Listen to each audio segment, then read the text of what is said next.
Hey guys, what's going on? This is Eric Broadus, and welcome again to my YouTube channel, Eric Broadus YouTube.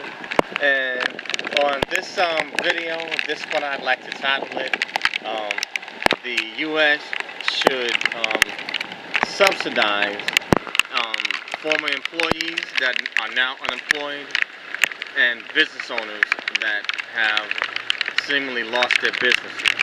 And before I continue in this video, let me make this this disclaimer here. This is not fact. This right here is just my personal opinion, and I'm just sharing my ideas of what I honestly think that the United States could do better or could do to improve the current situation that we're facing with our economy and with the loss of so many jobs and people losing their businesses.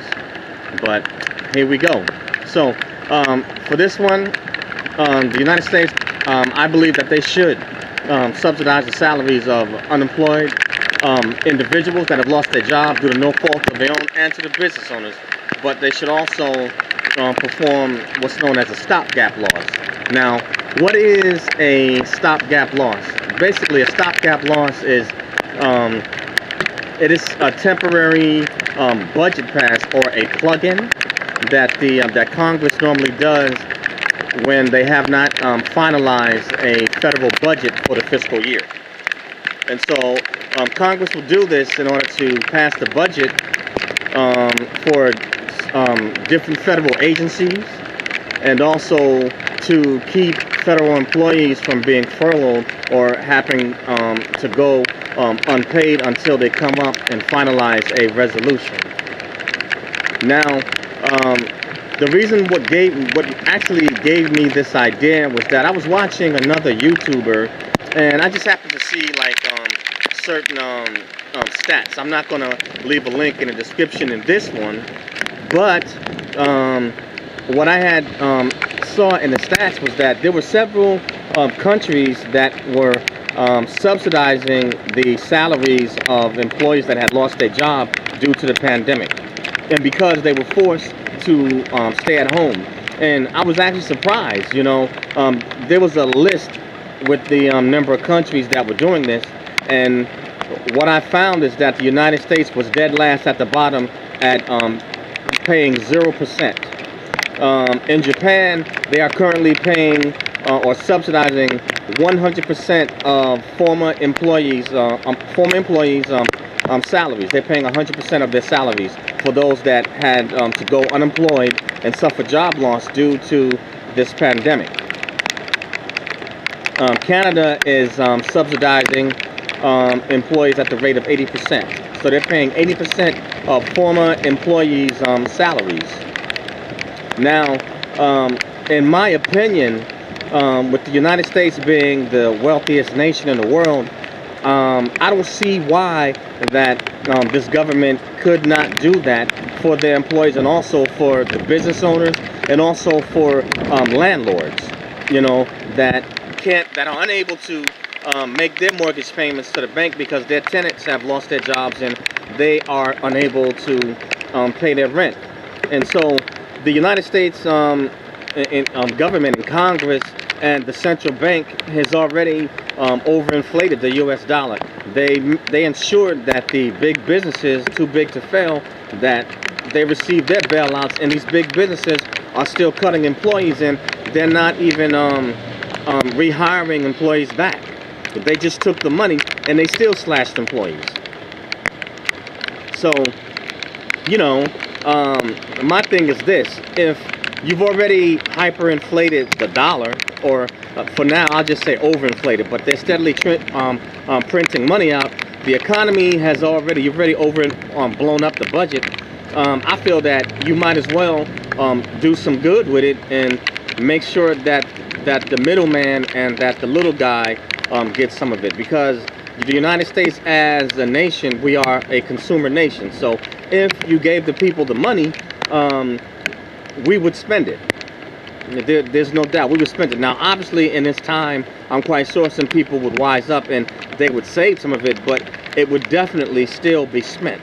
And if you pay 100%, if you subsidize the salaries and the businesses and these landlords at a rate of 100%, what you could do, you could also still tax that money. So that means that the government could still take their taxes at the same rate.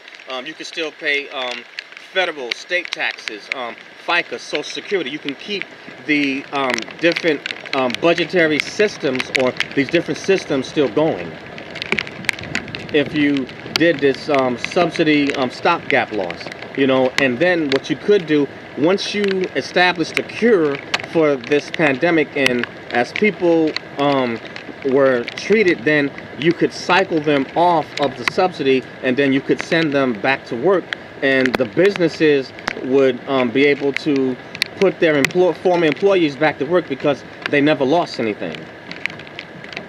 And as a result, you can keep the system going. You know, it's a trickle-up effect. The rich, the big businesses, and the elite, they're going to get their money anyway. You know, their money never stops. So if you did this, you know, the money would still cycle up, and the system would still have remained in place. It's just that you would have a bigger deficit, which, the truth be told, we're never going to be able to pay it off anyway, because the system globally is designed to keep debt and to keep a deficit. Somebody else's debt is somebody else's income. I mean, that's just the way it works. So it was never meant to be paid off anyway. And then on top of that, where they're talking about possible solutions of creating jobs, while you are doing this subsidy stopgap loss, you can also do a discretionary budget to fund the creation of jobs. And you can keep the system going without so many people having to suffer in food and bread lines. You know, you could stave off, you know, the blow up or the increase in the homeless population. It doesn't make any sense for a government that is this nation is so wealthy that they can't do it.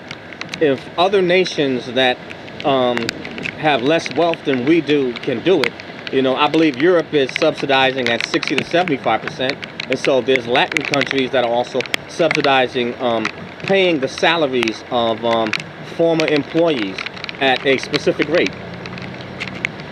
But if Japan could do it, there's no way you could tell me that the United States can't do it. And then on top of that, if the United States has enough money to create a space force, you have enough money to give to the defense budget, which, granted, yes, we do have to have a defense budget because we do need the United States military funded. But where does the money come from? You're printing it up anyway, and you're taking it from a combination of taxpayers' dollars and the central bank printing up the money anyway. So you might as well do some good with it. You know, why not? You know, and you could prevent a lot of unnecessary problems while you cycle people off of the subsidy, and you put them, you know, you send them right back to work, and they're still getting their same salaries. Everything remains the same. It's a plug-in. You know, the only difference is that you would have a bigger deficit and a bigger budget, but you're going to have that anyway. So what's the difference? I mean, they did it for big businesses, you know, but in this pandemic, I mean, the middle class has been they are being wiped out and decimated, and the little man is being crushed. You know, but this is just my ideas of what they could do, and in my personal opinion, I'm not on that level, and so I don't know how everything works, but I don't see why they can't do it. You know, I really don't. I don't see why they can't do it. And I feel that as rich as this nation is, there is no excuse. There's no excuse. They have slush funds. You know, why can't you make a discretionary a slush fund to perform a subsidy to pay employees that lost their jobs to pay their salaries at 100%. That means make sure medical, dental, you know, health benefits, all that is paid, because these are all systems that are set in place. And so if the government were to do this and pay these salaries to include the Medicare, you know, the FICA, Social Security, all of these things are systems, and these other agencies, when they get their money, they still pay taxes either way. So the system, it's a cycle. And to be honest with you, the system globally is fabricated anyway. A system only works as long as the people believe in it and they are willing to actively participate in it. That's the only way it works. You know, the laws and policies created by governments, you know, only work because the people agree to abide by it. I mean, you have, what, about 332 million people in this country, and there isn't enough law enforcement, there ain't enough missiles to keep that many people in place. Not without everyone suffering a loss. And if you do that, you don't have a nation, you don't have a country, you have no government, you don't have a system anyway. So these are just my thoughts, you know, and my opinion of what I think that the United States government, you know, should do and could do. And it's like I said, it's a temporary fix, you know, and a solution, you know, to a problem. You have all these other nations doing it, and we do have the money and are capable of doing it. 100%, you know, paying the salaries of employees that lost their jobs and were told to stay home by the federal government due to a health crisis or a pandemic. They should be paid and things should remain in place. And for those business owners, they should be subsidized. They should receive 100% payment. You know, if they have whatever their monthly bill is that they have to pay employees, whatever it is, you know, health, medical, you know, whatever it is, they should receive stopgap loss also. It was done for big businesses. What's good for the goose is good for the gander. So it should be done for small businesses also. Subsidize them temporarily, hold them in place, you know, until you find relief and a cure for this pandemic, and then everything goes back to normal. And in the meantime, the money that you're subsidizing them with, you're still taking taxes out of it. So basically, it's a win-win situation for everybody, and you could stop the panic and the crisis, you know, for what people are going through. I mean, for me, I feel this is it's unnecessary suffering, and I feel that the politicians and the elite, and this is just my opinion, that they're playing games with people's lives, you know, because they themselves and their families are not affected by it, you know. But this is just my opinion, this is my thoughts, and if you guys wondering why I'm out here in the rain deciding to do this, you know, I had started off initially doing this video, and it really wasn't raining, but it started drizzling, and I just kind of wanted to get back on camera and just wanted a change of scenery, you know, just a change of scenery and just get back on camera. But this is all I have for this video, and this is just my personal opinion and my thoughts, you know. And the name of this video again is titled the U.S. Should subsidize and perform a stopgap loss for the unemployed and business owners.